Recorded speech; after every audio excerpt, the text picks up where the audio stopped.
가기사는 증시 각도기. 네, 안녕하세요. 전문투자 증시 나침반 안지원입니다. 손가락 끝이 되게 민망하지 않습니까? 네. 살기는 뭘 살아 지금. 개 한 마리 갖고 안 되는 입장이. 오늘도 진짜 많이 받았습니다. 이게 1년에 한 2번 정도 당하는데 지난 2월에도 분명히 이랬을 거란 말이죠. 네. 근데도 또 새로워. 이렇게 오랫동안 매년 2번씩 당하는데 새롭네요. 이런 하락이. 하락 끝에는 항상 생각해보면 반등이 세게 있었다는 거. 2월달 그렇죠. 이후로도 많이 올랐고, 작년 3월달 이후로도 많이 올랐고, 작년 10월달 이후로도 많이 올랐고, 많이 빠진 다음에 많이 오르는데, 참 이럴 때 즐겁게 히히 웃으면서 아유 고맙네 이러고 주식을 막 사 모아야 되는데 찔끔찔끔 사고 있으니 네. 현금 마련을 다 못해서 또다시 큰 교훈을 얻습니다. 아직 그렇게 공격적으로 막 매수를 하는 분들은 많지는 않을 것 같아요. 아무래도 제니 옐런의 그 소리가 자꾸 맴도는데요. 네. 10월 18일 언급하면서 10월 중순까지도 계속 이런 지지부진한 장이 이어질 거라는 생각을 하는 분들이 많을 것 같아요. 그래서 더더군다나 지금 추가 매수를 하면서 밑받쳐주는 그런 수급이 없습니다. 그래서 네. 그냥 오늘 누가 많이 팔지도 않아도 네. 그냥 쭉쭉쭉쭉 떨어지는 장이었습니다. 오른 게 있으면 되게 감사한, 계좌에 오른 주식이 있으면 어우 할배요 이러는 그런 장이었어요. 예, 오늘 코스피가 1.8% 하락했고 코스닥은 어제도 한 3% 빠졌었는데 오늘도 3.5% 가까이 빠졌습니다. 그럼 개별 종목들은 한 5%씩 빠졌다는 얘기야. 그쵸. 지수가 3%대 중반을 빠졌으면. 어제랑 거의 비슷하네요. 어제 코스피 1.9% 빠지고 코스닥이 2.8% 빠졌거든요. 거의 비슷하게 한 번 더 빠졌습니다. 근데 어제에 비해서는 이유가 상당히 없지 않아요? 네, 오늘 추가로 나오는 특별한 악재는 없어요. 아시아권이 다 빠지긴 했습니다만 한국은 조금 특별히 과하게 빠졌습니다. 네, 오늘. 한국은 또 더더군다나 좀 허무한 건 올해 상승했던 거 다 뺐습니다. 올해 그 코스피가 한때 15%나 상승을 했잖아요. 네, 그리고 그렇죠. 작년에 한 해 동안 30% 올랐는데 벌써 15% 올랐다. 한국 시장 진짜 빨리 올랐다. 이런 네. 얘기 많이 했었는데 상반기 1등이었잖아요. 예, 네. 오늘 기준으로 하반기 꼴등이네. 전 세계 증시 중에. 1.2% 올랐습니다. 1월부터 해서 연초부터. 코스닥은 마이너스로 전환을 어제 했고요. 마이너스 4.8% 수준입니다. 야, 이렇게 생각하시자고요. 연초 대비 플러스면은 그래 괜찮네, 잘했네 이렇게 생각하시면 되겠습니다. 그쵸. 연초 대비 플러스면. 네, 사실 잘한 거긴 한데 허무한 건 어쩔 수 없는 것 같아요. 그러니까 역시나 현금 보유 비중이 지금 한 절반 정도만 돼도 되게 쾌재 아니야? 아싸리 이러면서. 그쵸. 사서 절반만 되면은 아싸리 하면서 막 사면 오는 거지. 지금 떨어지는 거. 어우, 비쌀 때도 안 주던 걸 이렇게 싸게 주네. 이러면서 훅훅 당홈되는 거잖아요. 근데 이제 그렇게 적극적으로 담으려는 사람이 많지 않아서 현금 50% 참. 들고 있었으면 담지. 담기 시작은 할 것 같아요. 네, 이 현금 50%를 못 갖고 있으니까 못 담는 거지. 지금부터는 현금을 확 줄여야지. 이제부터는. 제가 보기에는 막 줄여야 됩니다. 지금부터는. 아니, 왜냐하면 이유가 잘 모르겠잖아. 이유가 잘 모르겠는데 가격 하락이 속출하고 싼 종목들에서 물론 저건 아닙니다. 이미 비싼 주식이 빠지는 건 좀 조심히 하셔야 될 것 같아요. 지금 오늘 특징적인 게 뭐냐면 아주 많이 올랐던 주식들이 중국도 그렇고 한국도 그렇고 거침없이 빠지고 있어요. 이런 것들은 조금 조심하셔야 될 것 같고 예를 들어서 이거 떨어지면서도 고민하는 놈들이 있어. 내가 이 가격 받을 주식 아닌데 왜 자꾸 나 때리는 거야? 때려서 내가 내려간다만 나 이런 주식 아니야 하고 오르려고 자꾸 시도하는 주식들 있잖아요. 네. 이런 주식들은 잘 보셨다가 이런 찬스를 이용해야 되는 거 아니냐 라고 개인적으로 생각을 합니다. 네, 말씀하신 것처럼 오늘 2차전지 섹터, 2차전지 소재주들이 많이 빠졌거든요. 그동안 주도주 역할을 잘 했었는데요. 네. 오늘 2차전지 소재주 중에 10% 넘게 빠진 것도 있고요. 대주전자재료는 11% 네. 하락했고요. LNF는 마이너스 9%, SKC는 마이너스 8.4%, 포스코케미칼 마이너스 8%, 에코프로비엠 마이너스 6%. 이렇게 많이 빠진 거는 정말 오랜만인 것 같아요. 이들 종목이. 근데 항상 그때도 이거 얘기하면 정말 끝도 없이 오른다 이렇게 얘기하지 않았습니까? 그럴 때는 항상 우리가 이제 복귀로 이제 방송을 해보면 그런 말이 나올 때는 항상 조심해야 되는 거네요. 그리고 조금 더 올랐죠. 네, 더 오르고 그렇죠. 지금 이렇게 세게 두드려 맞는데, 야, 진짜 신기할 정도로 잘 오른다. 이럴 때는 항상 조심하자, 앞으로. 네. 네, 야, 오늘 진짜 복귀 방송이네. 그렇죠. 복귀록 방송. 자, 오늘 사실 업종 상승률을 보면은 보험만 1.7% 올랐고요. 나머지는 전 업종이 다 하락을 했습니다. 코스피에서. 네. 네, 보험 업종에서는 동양생명이 8% 상승을 했고요. 흥국화재가 6%, 코리안리 3%, 한화생명 3%, 현대해상 2.6%.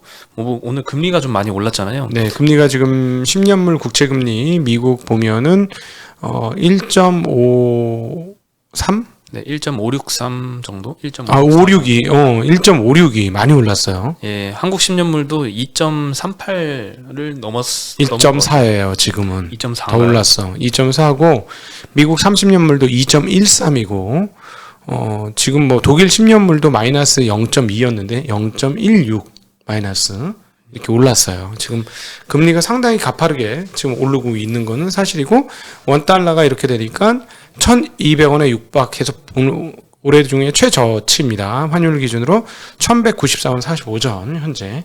네. 원화가 약세가 되면 한국 주식시장은 힘을 못 쓰는 건 사실이에요. 그래도 이제 1,200원 찍으면 아니 이유가 별로 없잖아. 이유가 별로 없는데 네. 금융위기 오나요? 새로 나온 금융위기 오나요? 이슈였죠.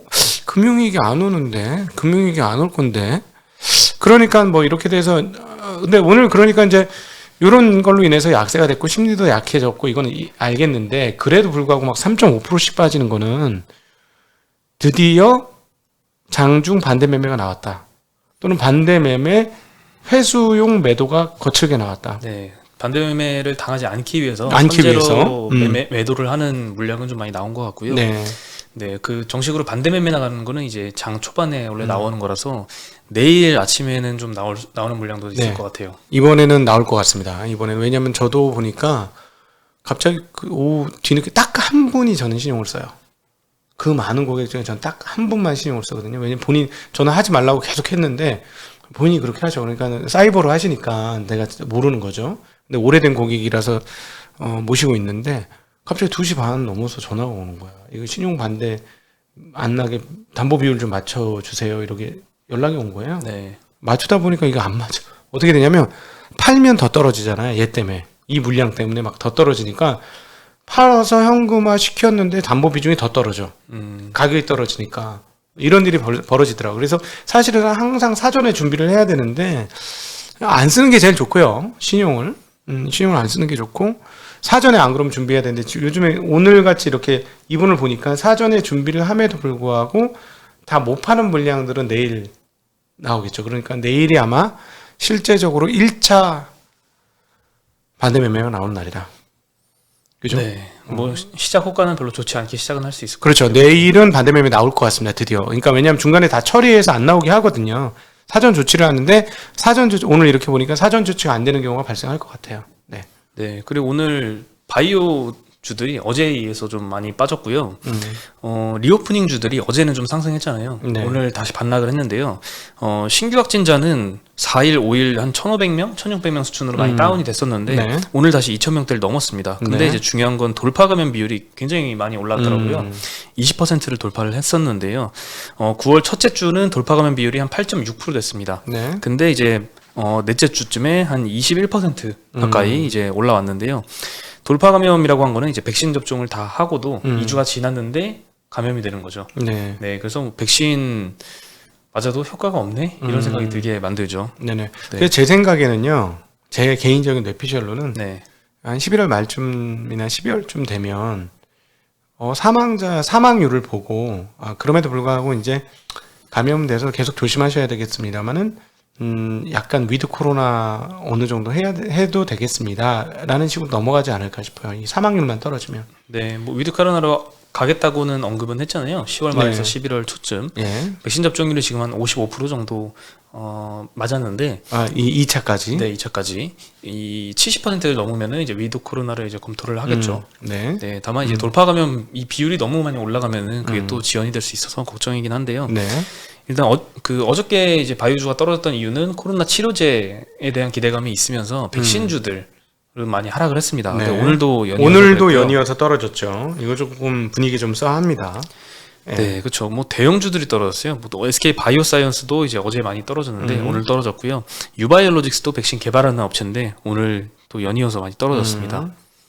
뭐 이틀 동안 한 30% 정도 떨어진 것 같아요. 예, 코스닥에 저렇게 3% 중반대 떨어지는 데는 코스닥 대장 바이오 주식들의 큰 폭하락, 그것도 가장 크게 영향을 미친 거라고 봐야 되겠죠. 네, 그래서 리오프닝 주들도 오늘 하나투어, 모르투어 뭐 어저께 한 2%대밖에 못 올랐잖아요. 오늘은 한 4%, 5%대 빠졌고요. 네. 아시아나가 8.5% 하락했고 대한항공이 마이너스 6%, 제주항공 마이너스 5%, 네. 강원랜드도 어제 많이 올랐었는데 마이너스 4.5% 오늘 떨어졌고요. 파라다이스도 마이너스 2% 떨어졌습니다. 네. 사전에 조금 너무 많이 오르긴 했지, 얘네들은.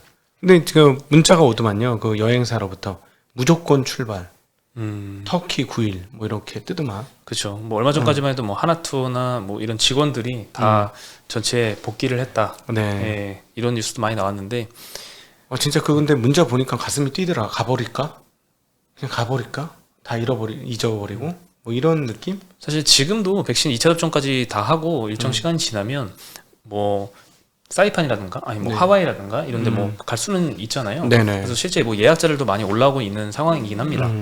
야, 좋아지긴 할 것 같은데 주가가 이미 다 올랐어. 그렇죠. 여행주 항공주는 많이 올랐습니다. 그러니까 우리 저 증시각도 TV에서 이런 거 컨택주 리오프닝으로 이거 보라는 말씀 못 드리겠어요. 네. 이건 아닌 것 같고 안 오른 주식 거기서 있습니다. 그런 것들은 괜찮지 않을까. 하여튼 많이 오르고 사람들 많이 찾는 거 가지 말자 계속. 역시나 뭐 1년 내내 사람 많이 간데 들어갔던 건 완전 작사를 내놓네. 그쵸. 이번에 완전 작사를 내놔. 네. 네. 근데 오늘은 좀 더더군다나 많이 오르지도 않았는데 불구하고 떨어진 것도 많아요. 뭐 전부 다 빠져가지고. 네. 오늘은 약간 허탈해. 네, 오늘 허탈하죠. 좀 허탈하고. 이유 없이 때려가는 느낌. 2월, 9월 초에 수익률 그렇게 좋던 것들이 쭉쭉 빠지면서 그래 항상 보수적으로 해야 된다라고 그 자세는 뭐랄까 미래에 대해서는 긍정하지만 투자의 태도는 보수적으로 해야 된다라고 했음에도 불구하고 다 그렇게 못했던 부분들에 대해서 반성을 또 많이 했습니다 오늘. 네. 네. 뭐 지난 2월하고 뭐 비슷한 상황이 펼쳐지고 있는데 그때도 굉장히 괴로웠잖아요. 근데 이제 반등 구간에 어떤 게 제일 많이 오를까를 고민해서 네. 뭐 다 회복을 한 것처럼 이번에도 이제 뭐 하락세는 어쩔 수 없죠. 네. 예, 1년에 2번 꼭 그래요. 네, 정말 미리 피할 수는 신기하게도. 없지만 네. 올라올 때 다 만회를 하면 되지 않을까 싶습니다. 그렇죠. 올라올 때 빨리 올라오면 됩니다. 네. 내 주식이. 그러면 여기서는 리밸런싱도 고민을 좀 해야 돼요. 저도 오늘 또 일부 리밸런싱을 했어요. 네. 네. 예, 그동안에 제가 말씀드렸던 것 중에 계속 지금 빠지고 있는 놈들을 더 샀고 갖고 있는 것 중에 우연히 오르는 것들이 있었어요. 그래서 그런 건 좀 비중을 줄이고 네. 그렇게 했습니다. 네. 그리고 이제 반도체 수급난 영향은 점점 심해지는 것 같아요. 이게 다 전 산업적으로 다 엮여 있는데 이거 진짜 미스테리합니다. 진짜. 네, 미국 반도체 업체인 이제 마벨 테크놀로지의 CEO가 이런 얘기를 했더라고요. 최근에 반도체 공급난은 현재 시장 상황을 볼 때 2022년 내내 지속이 될 것이다. 일부 업체가 증설 계획을 발표했지만 한 3, 4년 뒤에 실현될 얘기이기 때문에 당장의 해결책이 아니다라고 언급을 했는데 이 언제 반도체 쇼티지가 해소가 되느냐에 대한 전망들이 네. 자꾸 딜레이가 되고 있는 것 같아요. 네, 어느 한 명이 뭐 맞출 수는 없겠죠. 근데 네. 전체적으로 이제 전망들을 보면은 언제 해결될 거다 하는데 점점 뒤로 가고 있는 것 같아요, 전망들이.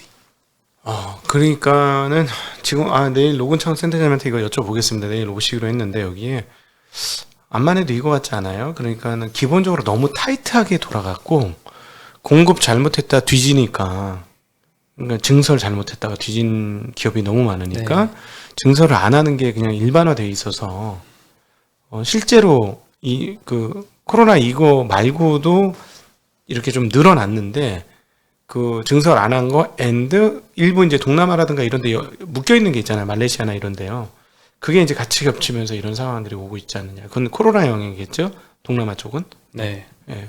이게 뭐 크게 두 가지, 한 자동차와 이제 휴대폰 쪽의 영향을 말씀드리면 자동차는 사실 어제 9월달 판매량 데이터가 많이 떨어졌다고 말씀드렸어요. 국내 이제 국내 완성차 업체들 중에 평균적으로 판매량이 한 33% 정도 감소했다 말씀드렸는데요. 휴대폰 같은 경우에는 삼성 S22 시리즈 네. 새로 나오잖아요. 네. 요 출하량이 전작 대비 한 33% 정도 감소할 것으로 보입니다. 그리고 지금 신차 그 차량 계약을 하면 최대 1년 정도 기다려야 되는 상황인데요. 와. 현대기아차는 대기 기간이 최소한 4개월 정도라고 하고요. 네. 지난 6월 대비해서 1개월 정도 추가가 됐습니다. 그러니까 이 반도체 수급난이 조금 계속 악화가 되고 있는 상황인 것 같아요. 네. 네, 그리고 이 출고 적체가 가장 심한 모델은 기아의 소렌토 하이브리드인데요. 네. 이달 생산 계획이 2,500대인데 밀려 있는 주문은 4만 대가 넘는 상황이라고 합니다. 네, 뭐 16배 정도 수준이라서 내년 9월 이후에나 수령을 할 수 있다라고 하고요. 투싼 하이브리드도 9개월 이상 밀려 있다고 하네요. 이것도 인기 많은 모델인 것 같은데. 네. 그래서 뭐 차량 가격 인상에 나서기도 합니다. 쌍용차는 지금 법정 관리 중인데도 티볼리 모델을 70에서 한 100만 원 정도 인상을 하기로 했다고 하고요. 네. 지금 차량용 반도체 중에 가장 부족한 부품은 ECU인데요. ECU 생산에 필요한 반도체 소자가 MCU입니다. 근데 이 생산 기지가 말레이시아에 좀 집중이 돼 있다고 해요. 그래서 더욱더 말레이시아. 그렇지. 말레이시아지. 예, 코로나 네. 타격을 많이 받고 생산 차질도 많이 겪고 있는 것 같습니다. MCU 부족은 처음 본다는 사람들이 많던데. IT 애널 중에서. 예, 네. 예, 전무후무한 일이 지금 발생하고 있죠. 네. 현대기아차는 이제 평일 공장 가동을 다시 멈추기 시작을 했고 주말 특근도 전면 취소할 정도로 지금 상황이 심각한 것 같습니다. 올해 글로벌 완성차 업계의 감산 규모를 합치면 한 1,000만 대가 좀 와, 넘을 것 같고요. 크다. 네, 원래 1억 대도 못 팔잖아요. 원래 이거는. 8,900만 대, 8,500만 대. 네, 근데 거기서 1,000만 대면은 굉장히 큰 것 엄청 같아요. 크죠. 10몇 프로가 빠지는 거니까. 네, 한 13% 정도 빠지는 것 같고요. 내년도까지 이 부족 현상이 이어질 것이라는 전망이 많은 것 같습니다. 그러니까 테슬라가 $800를 다시 가려고 하는 거구나. 네, 걔네는 자기가 직접 제작을 하다 보니까 어느 정도 커버링이 됐으니까. 네, 네. 그렇죠. 생산 대수가 3분기에 오히려 늘었으니까 남들보다. 남들 쪼그라드는데 늘었으니 주가가 부각이 되는 거겠죠. 그래서 싸진 않지. 그리고 이 삼성전자도 뭐 폴더블 쪽에만 집중을 했었는데 S22 그냥 기본 모델 있잖아요. 네. 요 평소에 원래 내던 거 요것도 출하량이 많이 떨어질 것 같습니다. S22 시리즈가 스마트폰이 2천만 대 정도 생산을 할 것이다라는 전망을 하고 있는데요. S22 기본형이 1000에서 1200만 대, S22 플러스가 400만 대, 울트라가 400에서 한 600만 대 정도로 생산될 것 같습니다. 네. 전작이 한 3천만 대 정도 생산을 했는데 요거 대비 한 3분의 1 정도 감소를 하는 거고요. 왜? 지금 이유는 뭐 칩셋 생산 차질이 제일 큰 것 같고 그리고 전작 판매량이 좀 부진한 것도 있는 것 같아요. 그래서 뭐 사실 칩셋 생산 차질이 제일 큰 것 같고요. 네. S22 라인에 탑재할 엑시노트 2200 그리고 스냅드래곤 898 요 SoC 칩은 삼성 파운드리 4나노 공정에서 생산할 계획이라고 합니다. 네. 네, 뭐 요 소식을 저도 좀 늦게 접했는데 최근에 이제 휴대폰 부품주들 많이 하락을 하고 있는 이유가 요것 때문인 것 같습니다. 오늘 추가적으로 뭐 삼성전자는 1.2% 정도 빠졌는데 옵트론텍이 한 6% 빠졌고요. 파인테크닉스도 6.8% 떨어졌고 캠시스도 마이너스 5%. MC넥스도 마이너스 3%. 그리고 이게 또 애플도 영향권에 있다고 합니다. 아이폰 13의 초도 물량이 아이폰 12의 절반 수준에 불과할 것이다라는 얘기가 나오고 있거든요. 뭐 생산 차질이 있나 봐요. 지금 인기는 굉장히 많다고 하는데 이것도 칩셋 부족의 영향을 좀 받고 있는 것 같고요. 애플이 보통 생산을 원래 예상을 하기로는 TSMC가 여기 먼저 몰아주기 때문에 괜찮을 거다라는 전망이 많았는데 당연히. 네, 그럼에도 불구하고 좀 타격이 있는 것 같습니다. 그래서 오늘 LG이노텍 애플 벤더인 LG이노텍도 2.8% 정도 하락했고 하이비전 시스템도 한 4% 정도 하락을 했습니다. 이게 전방위적으로 타격을 안 받는 적이 없는 것 같고 상황이 조금씩 계속 조금 더 심해지고 있는 것 같아요. 네. 네. 롯데리네. 예. 그리고 마지막에 막판에 갑자기 플러스 반전하는 회사가 있었는데요. SNS텍이 국내 최초로 투과율 90%의 EUV 펠리클 개발했다라는 데일리 보도가 나오면서 마이너스였다가 플러스 12%가 넘게 상승을 해서 마감을 했습니다. 오늘 저는 어떤 일이 있었냐면은 이거를 전 디일렉을 보는 구독자니까 네. 6분 만에 제가 봤어요. 그거를 쭉 봤는데 그래? 89%에서 90% 투과율이에요. 네. 근데 ASML 지금 검사를 받고 있는데 지금 ASML이 조인트 벤처로 만든 회사에서 이미 90%짜리 만들었어요. 그래서 그거를 일본 회사가 만들고 있는데 이 회사도 거기 테스트해서 통과를 하면 판매 가능성이 있다. 이런 내용이었어요. 근데 야, 이거 옛날에는 이거 펠리클 만드냐 안 만드냐 갖고 주가가 그렇게 올랐는데 마이너스네 주가가 이러고 참 신기하다 이러고 그 방송을 보면서 주가를 쳐보고 야 이거 효과가 하나도 없다 신기하다 이랬는데 종가 13% 상승. 네. 모절이 아니야 모절이? 후에 또 오른 것 같아요. 모절이 아니야 모절이 나? 진짜. 여러분 저도 이렇습니다. 네.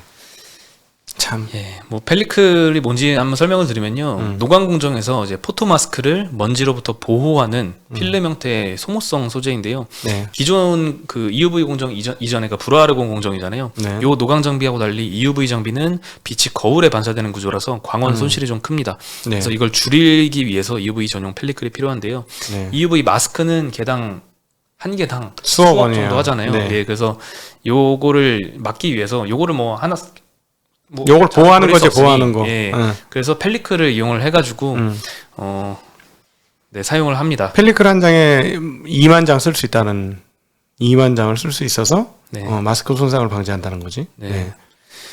그래서 그 빛을 투과시켜줘야 돼요 그대로. 필름이 보통 반사되잖아요. 네, 근데 그 빛을 반사 안 시키고 투과를 시켜줘야 되는데 그러니까 EUV가 노광을 빵 쐈는데 그거를 막아버리면 EUV 쏴서 뭐 하느냐는 거지. 그래서 빵 쐈을 때 그냥 다 통과시켜줘야 되는데 그래서 투과율이 90%는 돼야 된다는 얘기예요. 네. 네. 음. 그리고 삼성전자가 작년이었나요? 그 이 SNS텍 회사의 지분을 8% 취득을 했었거든요. 네. 그때 당시에 유상증자로 참여를 했던 것 같은데, 참 오늘 13%는 올랐고요. 그 네. 같이 그 개발 경쟁을 하던 FST는 마이너스 5%로 마감을 했습니다. 네. 뭐 한국에서 이렇게 만들었을 때 참 감사한 뉴스입니다. 근데 시가총액 거의 7천억이에요. 네. 네. 그 공장도 한 500억 들여서 증설을 해야 된답니다. 예. 그리고 마지막으로 이제 토종 OTT 티빙이라는 회사 있잖아요. 1조 원 이상 기업 가치를 인정받으면서 투자를 유치할 거다 이런 얘기가 나오는데요. 현재 노무라 증권을 주관사로 선정하고 PEF 대상 투자 의사를 타진하는 단계입니다. 티빙 주주는 CJ ENM이 70% 갖고 있고요. 네. 네이버가 15%, JTBC가 14% 갖고 있는데 지금 오징어 게임이 한창 인기를 날리고 네. 이 OTT들이 주목을 받고 있잖아요. 특히나 네. 이제 오징어 게임은 넷플릭스가 거의 혼자 수혜를 다 가져가서 OTT 업종에 대한 좀 관심도 많은데요. 네. 그래서 이 새로 투자 유치를 하려고 하는데 기업 가치를 뭐 1조 원 넘게 최대 1.5조 원까지 네. 이렇게 받으려는 것 같습니다. 근데 이제 네이버한테 투자를 받았을 때가 올해 6월이거든요. 네. 몇 달 전인데 이때 받았을 때 기업 가치가 3천억이었다고 합니다. 네. 근데 이제 4개월 만에 1조 원 이상을 받으면 뭐 3배가 넘게 어. 기업 가치가 올라가는 거죠. 네. 현재 티빙의 유료 가입자를 보면은 130만 명 수준입니다. 근데 이걸 이제 이 멤버십이 있잖아요. 가격대를 보니까 가운데 가격이 한 10,000원 정도 하더라고요. 네네. 그래서 130만 명이 10,000원 결제를 한다라고 했을 때 월 결제니까 연간으로 한 1,500억 정도가 됩니다. 네. 1,500 대비해서 한 7배에서 10배 정도 이렇게 기업 가치를 인정을 받는 정도 수준입니다. 야, 우리가 9월 초 우리 둘이 만약에 회사를 차린다면 기업 가치를 얼마로 평가를 받았을까요? 9월 초요? 한 100억 받았다고 치면은 지금은 한 25로 떨어졌겠다. 한 달 만에 우리는. 아. 걔네는 석 달 만에 3배 올랐는데 주가 빠져가지고. 참 씁쓸하네요. 9월. 한 10월이야. 10월 9월 연타. 9월 9월, 10월 10월 연타. 와, 강스파이크 그냥 연타로 맞아가지고 리시브 못하고 얼굴로 맞는 느낌 아닙니까? 네. 어. 그만큼 이제 회복장에서 잘 극복을 하면 될 것 같고요. 당연히 회복장에서 더 빨리 올라가겠죠. 매번 그랬으니까 당연히. 그래서 여러분 그 긍정적인 시각을 버리지는 마십시오. 여기서 패닉에 빠지면 안 돼요. 다시 한번 말씀드리지만 많이 먹었다 아이가.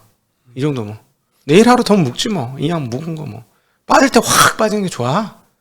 우리 작년 3월에 경험했지 않습니까? 네. 떨어지는 과정이 지옥 같았는데 한 달 만에 회복하니까 정신이 그냥 어질어질 하더라고요. 근데 그게 결과적으로 되게 좋았어요. 짧고 굵게 빠지는 게. 원래 1년에 2번은 빠지는데 질질질질 하면서 6개월간 질질질 빠지면 환장하거든. 근데 이렇게 한 번에 쫙 빠졌다 오르면 오히려 이게 더 깔끔합니다. 네, 그렇게 생각하시죠. 네. 하락률은 정말 셌는데 거의 다 지나갔길 바라면서. 올해 상승 다 없어졌잖아. 네. 네, 여러분 그리고 또 올해 중반 이후에 그 투자하신 분들 중에 손실 나서 속상하신 분들 많을 텐데 또 시간 지나면 나아집니다. 그리고 계속 말씀드리지만 한 번 투자만 한 3년은 보셔야 돼요. 그래서 3년에 뭐 50%건 100%건 이렇게 수익이 나서 올라오면 그때는 정말 마음이 안정되면서 이게 장기 투자를 해도 좋겠구나라는 걸 아마 느끼시게 될 거예요. 네. 네. 긴 안목으로 보시면 좋을 것 같습니다. 네, 그러면 저희는 여기서 오늘 인사드리겠습니다. 안녕. 안녕.